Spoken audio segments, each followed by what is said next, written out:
What is going on, everybody? Welcome back to the Unlockables podcast, a story of video games, the people who play them, and the memories made along the way.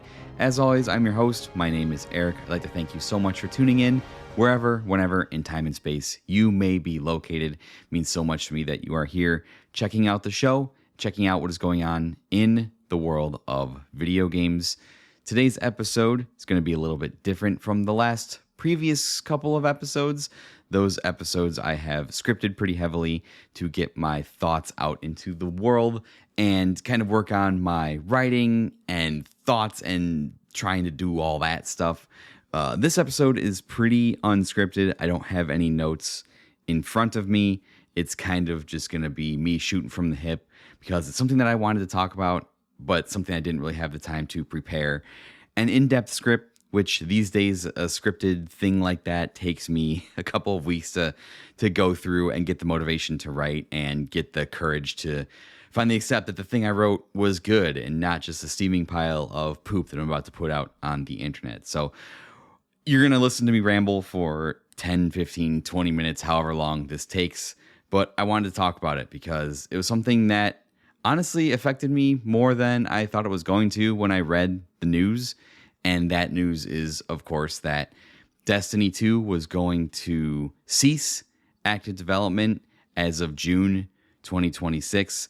For those of you that don't know, Destiny 2 was this very large, ongoing live service sci-fi space opera game that had both PvE and PvP components to it. It was developed by Bungie, for the Halo guys from the first 5 Halo games, which I believe were Combat Evolved, Halo 2, Halo 3, ODST, and Halo Reach was the last one that they worked on. Believe it or not, this might blow your mind. For those of us that are a little bit older and know Bungie from their pre-PlayStation days when they worked on Halo, Bungie has now worked on Destiny longer than they have worked on Halo. Halo was from 2001 to 2009 or 10, I believe, was when Halo Reach came out, and that was the last Halo game that they worked on.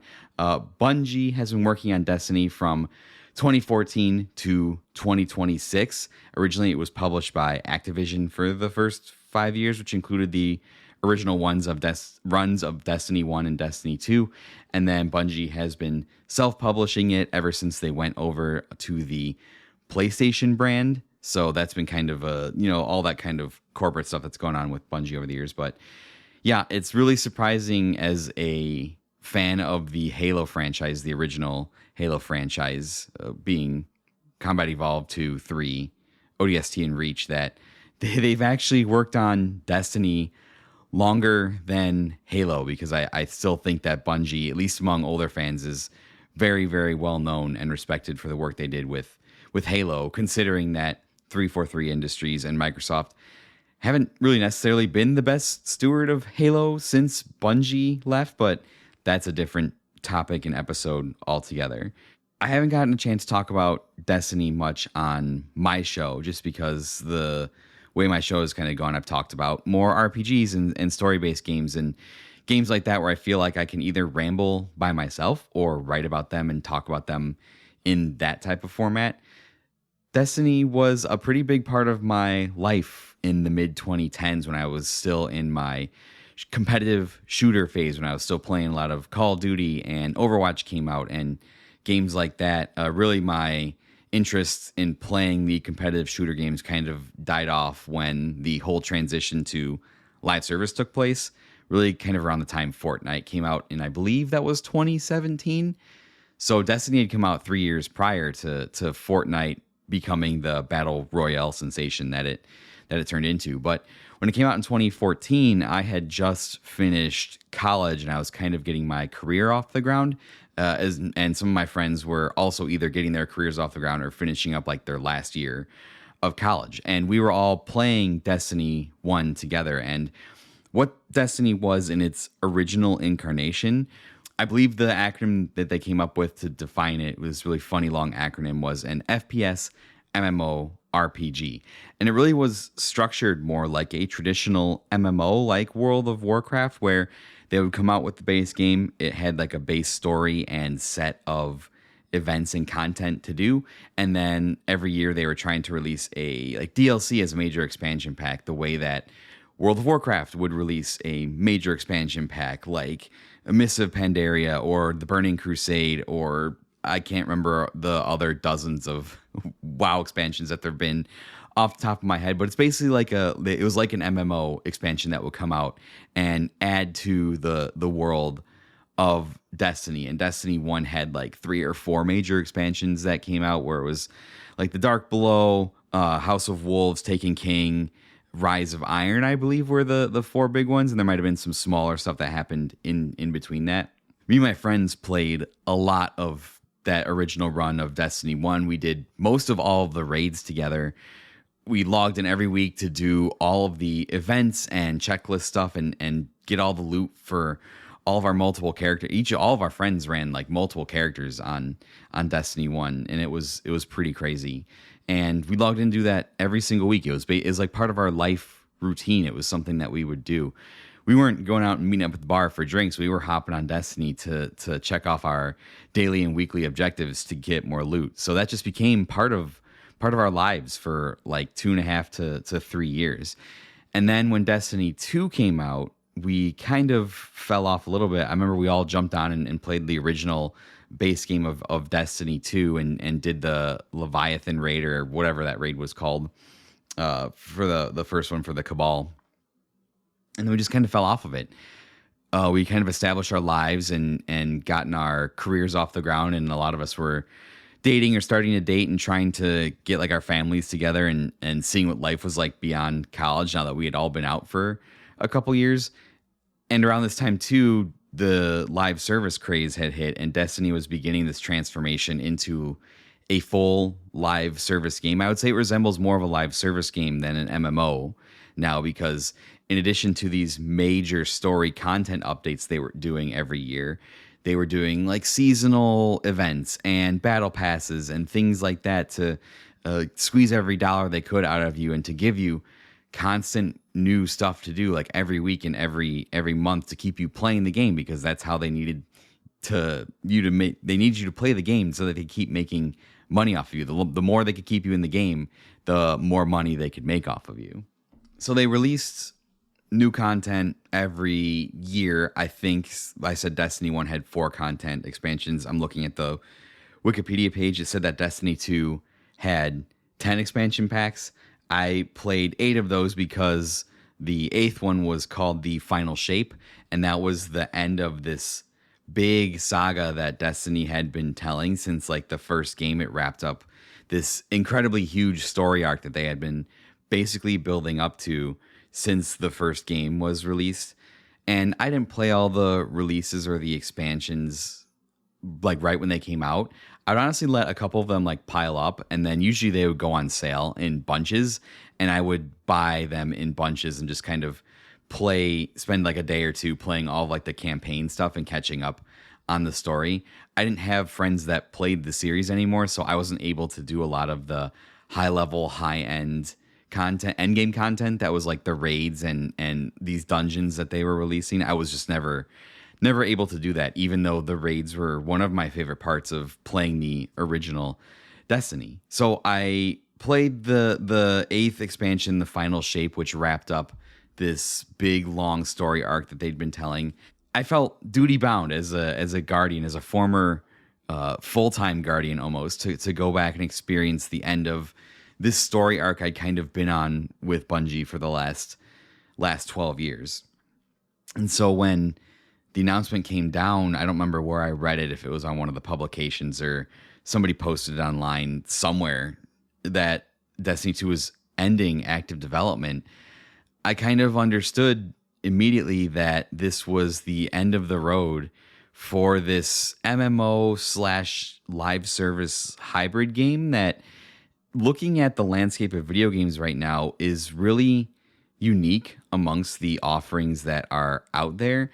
There isn't really anything else like Destiny that is out there. I'm sure there's been copycats and attempts to do something like Destiny, but in the live service arena right now, you have to have a really compelling case for a live service game and be able to capture an audience to keep that game alive.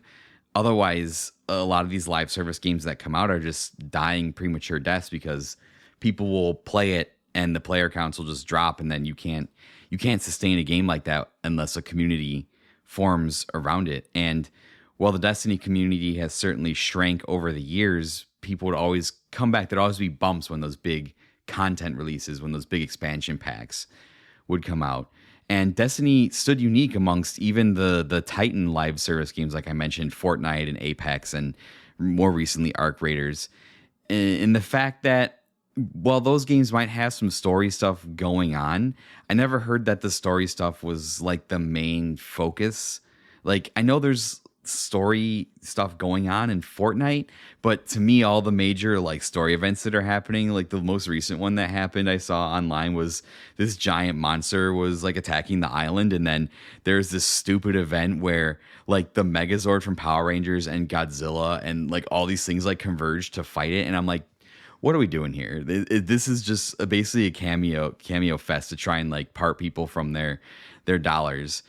So no, the story for Destiny was completely above and beyond what they did for something like Fortnite, or even things that were supposed to be lore and story driven, like Overwatch or Apex Legends. Bungie had this incredible writing team that crafted. I mean, you already know Bungie's pedigree for telling a story. Just look at the world and the universe that they created and that spawned out of the Halo games. There was this rich, expanded universe of all this other Halo content outside of the games that was like canon, that really like built out the universe and turned Halo into one of the great sci-fi epics of our time. I would certainly say that the extended Halo universe probably stands at least within the same breathing air of like the major sci-fi works of our time, like Star Trek and Star Wars and Dune and some of these other ones. I felt like at the end of its life, Destiny had kind of achieved the same thing, because on the surface, when you played the campaigns of the expansions, you would get kind of an idea of what this story arc was, and what it really was about was this entity called the Traveler, which was this mysterious mechanical basically god that used the power of light to redefine the universe in which it existed. And it was about the Traveler's conflict with the darkness, which was just this quote unquote like amorphous force in the universe that, oh, it's the Traveler or the light versus the darkness. You know, we've seen that story before, and having it be this light versus darkness trope, me as the Kingdom Hearts fan was like, oh yeah, I can get down with that very, very easily.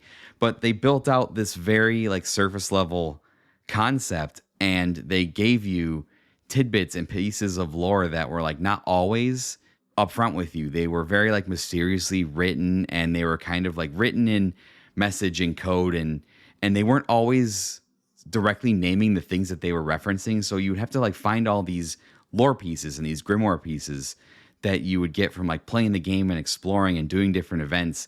And through that, you could kind of piece together the larger story of Destiny.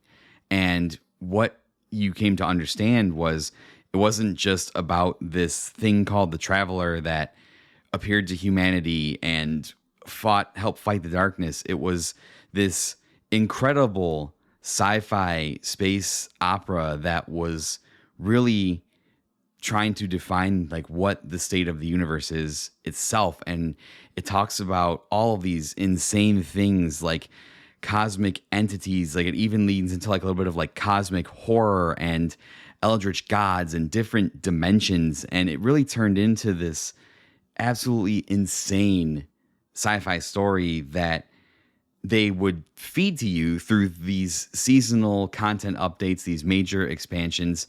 And that's what a lot of people would return to. The lore in Destiny is so deep that people made entire YouTube careers off of compiling the lore of Destiny and like telling it on YouTube in like really wonderful animated like YouTube videos. One guy in particular, if you're interested at all at the Destiny lore at all, I believe his YouTube channel is called My Name is Bife, and he created some amazing animated works of some of the lore stories in Destiny. It's absolutely incredible. If you're just interested in the story at all, he has a couple videos that are just like, here's the entire story of Destiny as it's been told, and they're like 10 hours long, and it's really awesome watch over like 3 or 4 days.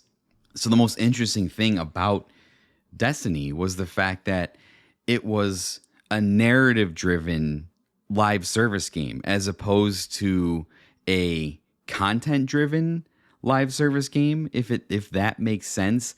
To me, the appeal of something like Fortnite was, oh, I have this big old playground that I can go and play in and shoot my friends and have this battle royale game. But the appeal of that is they're constantly striking new deals with characters that you're familiar with. And you can be in the same lobby and be like, oh, I'm Goku running around with an AK-47 and I'm shooting fucking LeBron James or something like that. That wacky zaniness of the licensing of the characters that kind of drew people into Fortnite, that to me was always like the main appeal of like what that game was. And they kind of need that to sustain themselves, right? They need to like constantly be bringing in new IPs, whether it's The Simpsons or Ninja Turtles or Power Rangers or whatever. It's like every new season or chapter of Fortnite, they continue to chip away at whatever remaining IPs are and bring those into the game. Whereas Destiny created a lore and narrative based live service game where that was the thing that was driving you. Yes, there was weekly checklists of stuff to do. Yes, the content reset every week so that you constantly had stuff to do. So it was like the shopping list thing where you're like, it's a new week. I have to go and check the things off my checklist. But underneath that, they were telling this incredible story that people really got invested in. And now that Destiny is ending active development and just kind of looking out at the landscape of video games as they currently exist, I'm not sure that we'll ever get anything like that ever again, just because the work that Bungie had to do and the leash that they were given to make this game and this series what it is and build out that story and that lore while maintaining a constant player base, I just don't know, or I don't think any other publisher, any other company would have the patience to do that. And the only reason that this might have worked in the first place is because Bungie had so much goodwill from Halo. They were the Halo guys. They were the guys that made the game that basically put the Xbox on the map. I mean, you could make a very compelling argument that if Bungie had not created Halo for the Xbox, if that game had not been a success, maybe the Xbox wouldn't have been as successful. Maybe Xbox wouldn't even be around right now. I don't know, because that was the killer app that convinced people to buy the first Xbox. And Halo Combat Evolved really kind of put shooters on the map for consoles in a way that like Doom and Quake and a lot of those Twitch shooters did on the PC. Now that Destiny is effectively done, it doesn't look like they're working on Destiny 3. Bungie is looking to support their newest game, Marathon. There is not going to be something like this filling that niche of a lore and narrative-driven live service thing that had events and had cosmetics and had things you could buy like in Fortnite, but really the driving force behind it was the new events and the new challenges that would come with each new expansion. I mean, if you've never had the pleasure of doing a Destiny raid, I think it's something that you really missed out on, because the raids in Destiny were some of the smartest video game design that I've ever experienced in my entire life. They were the pinnacle of co-op cooperation in video games that I've ever experienced. There's something so mysterious about doing a new raid for a new content drop in Destiny, because you were going in and the raid would unfold in phases where you had to figure out like each phase, sometimes there'd be combat puzzles, sometimes there'd be pure combat, sometimes you'd have to solve puzzles to go into different rooms, sometimes you'd have to solve puzzles while simultaneously fighting waves of enemies. Sometimes the big enemy boss, there'd be like several bosses in a raid before you got to the big end boss, that would require certain puzzle mechanics and timing between you and the members of your fire team to be able to defeat it effectively.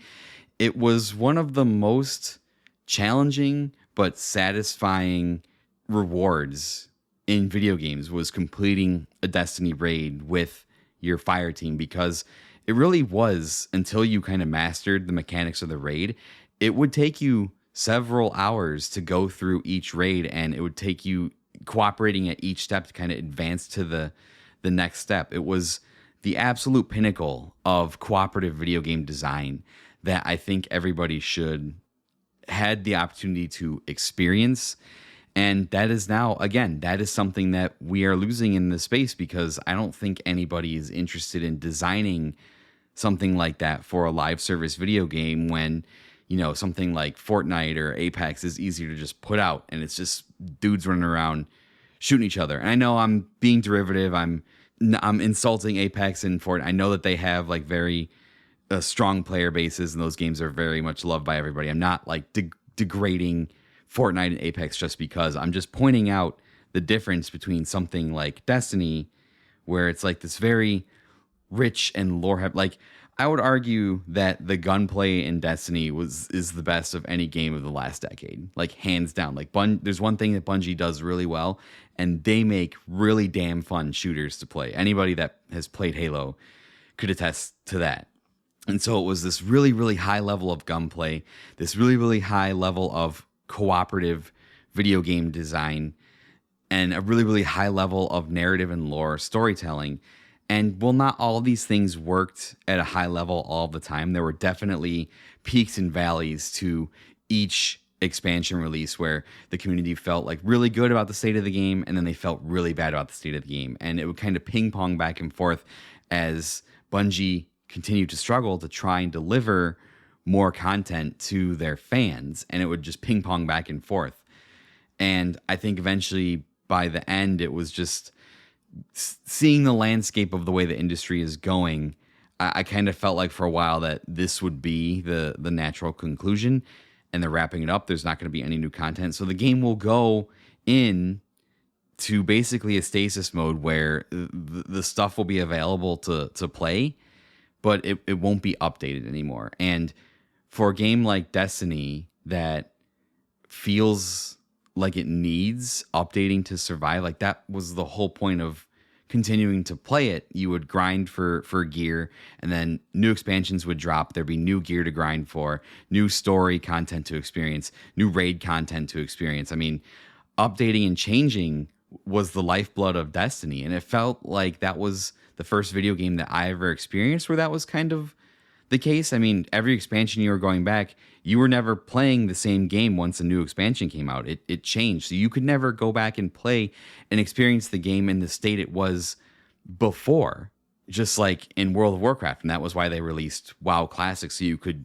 go back and experience the game as it was before the mountain of updates slowly changed it into something that it wasn't anymore. But the lifeblood of this game was constant change, constant update. There was constantly new stuff to do. There was new story being told. There's new missions being put out. There's new raids being put out, new PvP maps, new classes, new powers for you to experiment and to play with, new guns to collect. And now that that's not the case, is Destiny really Destiny anymore? What is the incentive for people to keep playing it? I mean, there is a PvP section of Destiny, but the PvP in Destiny never was really the strongest. I mean, they put out some pretty hardcore PvP modes like Trials of Osiris, and they tried some PvPvE stuff with like Gambit. I was never the biggest fan of Destiny PvP. I don't know how the community at large likes PvP. If there's a really like hardcore group of fans who really liked Destiny PvP, I just felt like it never really hit the highs of some of the other competitive games that were out at the time, like Overwatch, or it never really lived up to the heights of Halo online competitive play. So I stayed away from PvP. And just kind of reading and keeping up with the community, it seems like PvP was not in a great state for a really long time. And there would be like back and forth where like PvE players would feel like PvP was getting too much attention, and PvP players would feel like PvE was getting too much attention. So yeah, it was a game that had both elements, but now that neither of those elements are going to be updated, I really wonder what this game looks like in 1 year, 2 years, 5 years from now. And I really worry about being able to play it, because it's coming to the end of active development, and it's basically going to exist in the state that it is right now, and that's what people will experience and play Destiny as. But considering that it's online in nature and that it's cooperative in nature, so large portions of it are designed to be played with other people, in 1 year, 2 years, 5 years, when the player base starts to dwindle, when people aren't coming back to play it because there's nothing new, they've played everything to death, they've done all the content to death, because you're encouraged to replay the content to get all of the gear and stuff you're looking for. When you've done all that, what is the incentive except maybe coming back every couple of months just to like, oh, let's do a raid, or let's hop on for a couple rounds? What's the incentive for a live service game that's built around narrative and built around cooperative play? And I'm not sure that in 1, 5, 10 years, what is the incentive to keep the servers on for I'm just thinking from just the way that the video game landscape is now, the industry landscape. When the servers go off, this game is not playable. And nearly a decade, 12 years of hard work and rich lore building and just an incredible job by Bungie are now just gone and won't exist anymore. And I fear that is ultimately the place that we are going. It makes me nervous, because what if I ever want to go back and experience that and now I can't? What if future generations want to go back and experience that and now they can't? What if we're on year 10 of Marathon and Destiny has shut down and you can't go back and like people who've played Marathon now, the next generation of people who've come to play video games have played Marathon, and they're like, oh, we can check out the original Halo run that Bungie did. Like, that was pretty good. But there's this giant gap where Destiny is now just not available. How do you put that game into a state where it's available for people to play for all time and not just erase large amounts of work from Bungie for over a decade? Like, how does that work? And that's what scares me. How do we preserve Destiny for what it is? Because I don't think there'll ever be anything like it ever again. And I think it's important in video game history because Destiny kind of bridged the gap between this DLC model of video game and this live service model of video game. Destiny was kind of the bridge that started all. At least that's how I feel about it. And so what does that say for Destiny's legacy? Where this game ends up, if you're playing Destiny for the first time after it's stopped development, your experience with Destiny that's what it is. But for the people that have stuck with it for 10 years, 12 years, have a very different perception of what its legacy is, what it's actually achieved. And feelings change because you can't go back and experience the prior experience of the games as it was, because it keeps changing. I don't know. I'm rambling right now. It's like 10:30 at night. But I digress. What does this mean for its legacy? What does this mean for its future? I know one thing that's going to happen immediately if there isn't active development happening on Destiny. It means that the people whose job it is to make Destiny at Bungie, they aren't going to be required anymore. So I fear the first thing that's going to happen is once they put this game into maintenance mode, or once they put this game into whatever state that it's going to exist in for the foreseeable future, what happens to the Destiny team? What happens to the people at Bungie? Not everybody can go over to Marathon, and they aren't going to keep the entire team on to just prototype new ideas. There's going to be layoffs and there's going to be firings. And the people who gave us this incredible shared experience, their ultimate reward at the end of the day after finishing all their hard work is going to be, hey, thanks, there's the door. Go find a new job in a already chaotic job environment, not just for video games, but for everyone trying to find a job. And that's upsetting. And that upsets me greatly. My only hope is that whatever state this game ends up in, I hope it is preserved for the foreseeable future because, well, I don't think the work that Bungie did on Destiny was quite as definitive as their Halo run. I do think that this chapter of Bungie deserves to be remembered because I think they achieved something really incredible here. And while it eventually turned into something that ruffled a lot of people's feathers with Sony's big live service push, I guarantee you they were behind a lot of that stuff to turn this game into the seasonal content model that it eventually became. I believe this game deserves to be remembered for what a remarkable achievement it is, because just think about where Bungie was coming off of Halo.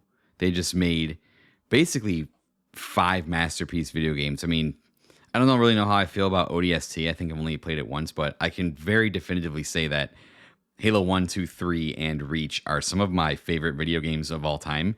So to have the self-awareness after you make Halo Reach to be like, hey, we feel like we've taken Halo as far as we can.